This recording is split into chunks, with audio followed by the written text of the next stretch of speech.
반갑습니다. 소영주입니다. 지난 6월 21일 기억하시죠? 민주노총 김명환 위원장이 구속이 되었는데요. 작년 5월 그리고 올해 3월, 4월에 국회 앞에서 불법 시위를 주도했던 혐의라고 합니다. 국회에서 최저임금 산입 범위 그리고 탄력근로제의 확대 등을 논의를 시작하면서 이에 반대하는 민주노총의 국회 앞 집회가 있었었고, 이 과정에서 경찰과 물리적 충돌이 있었다라는 이유입니다. 우리는 민주노총이 왜 이런 집회를 벌였는지 이것부터 살펴봐야 할 것이라고 생각합니다. 촛불항쟁으로 탄생한 문재인 정부가 노동존중사회를 천명하면서 실은 이 정부에 거는 기대가 컸던 것이 사실입니다. 그렇지만 공공부문 비정규직 제로, 이것을 천명했던 기대와는 다르게 실은 빚 좋은 개살구로 귀결되면서 많은 노동자들이 실망하였고, 게다가 정부와 여당은 탄력근로제 확대 개혁안 그리고 최저임금 재개혁안, 이렇게 노동 현안에 대한 법안들을 밀어붙이고 있습니다. 이 법안들은 사용자 마음대로 근로시간을 늘리기도 하고 줄이기도 하는 법안입니다. 그리고 수백만의 저임금 노동자들의 처우를 후퇴시키는 반노동적인 개혁안입니다. 최저임금 산입 범위를 확대하는 것, 그리고 탄력근로제를 확대하는 것은 노동 존중이 아니라 이미 경기 부진의 책임을 노동자에게 오롯이 전가하는 것이고요. 그리고 일방적인 책임과 희생을 감수하라고 하는 것입니다. 정부와 여당은 이렇게 노동 현안에 대해서 사회적 합의라는 미명 아래 뒷짐지고 뒤로 물러나 있고, 그리고 또 하나 그러면서도 최저임금제의 속도 조절 그리고 동결 등으로 실은 노동계를 굉장히 압박하고 있습니다. 따라서 민주노총이 노동자들을 대변해서 이런 개혁안 입법을 중지하라고 요구하면서 투쟁한 것은 굉장히 정당한 것이고, 그리고 노동 개혁안에 대한 항의 표시이기도 한 것입니다. 그런데 문재인 정부에서 민주노총 위원장이 구속되는 일 상상이나 해보셨습니까? 민주노총 대표의 구속은 문재인 정부가 촛불의 정부인 것, 그리고 노동존중 사회로 가는 것을 포기한 것이라고 생각합니다. 이제 다시 친재벌적인 정책으로 되돌아섰다는 것이 명백한 사실이라고 볼 수 있습니다.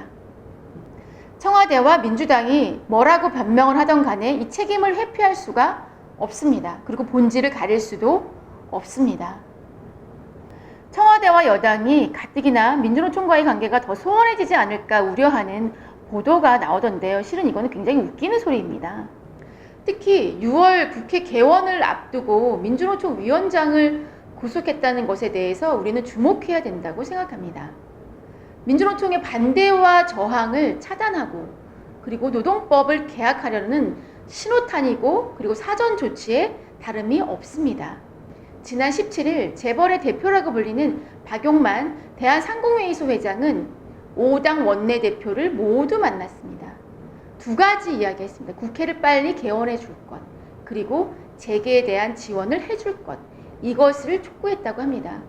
박 회장은 가장 중요한 것은 최저임금제이고, 그리고 탄력근로제라고 호소했습니다. 그러면서 노동 관련된 법안을 서둘러 처리해달라고 요청을 했었고, 그리고 여야 지도부 모두에게 환대를 받았습니다. 윤석열 청문회로 국회가 재가동되면서 굉장히 정치적 공방이 치열할 것으로 예상되지만, 그 안에, 그 이면에 이 노동법 개혁안이 숨어있다는 것, 그리고 노동법 개혁안이 합의 처리될 가능성이 크다는 것, 저는 이것에 대해서 주목해야 된다고 생각합니다. 민주노총 위원장의 구속이 무엇을 겨냥한 것인지, 그리고 어떤 의도가 있는 것인지에 대해서 명백히 보여주는 것이라고 생각합니다. 사법부도 한통속입니다. 서울 남부지법은요, 김 위원장의 구속에 대해서 영장실질 심사를 하면서 이렇게 판단했습니다. 도주의 우려가 있다. 영장에 적시됐던 단 하나의 이유는 도주의 우려가 있기 때문에 구속한다는 것이었습니다. 민주노총 위원장이 도주를 한다니요. 정말 기가 찰 노릇입니다. 지금은 진보를 자처하면서 민주노총의 투쟁 방식에 대한 비판, 아쉬움을 이야기할 때가 아니라 왜 6월 국회를 앞두고 민주노총 위원장을 구속하는지, 이 이유에 대해서 진보적인 언론이든 진보적인 정치인이든 관심을 기울여야 된다고 생각합니다. 이런 분들이 결정적인 시기 때마다 양비론을 앞세워서 물타기 하는 것은 굉장히 비열한 짓입니다. 그런 비열한 짓은 그만하십시오. 지금은 노동 존중 사회로 가기 위한 노동자들의 목소리를 더 많이 듣고 귀담아 듣고 반영하고 이야기해야 될 때라고 생각합니다. 이상 송영주였습니다. 감사합니다.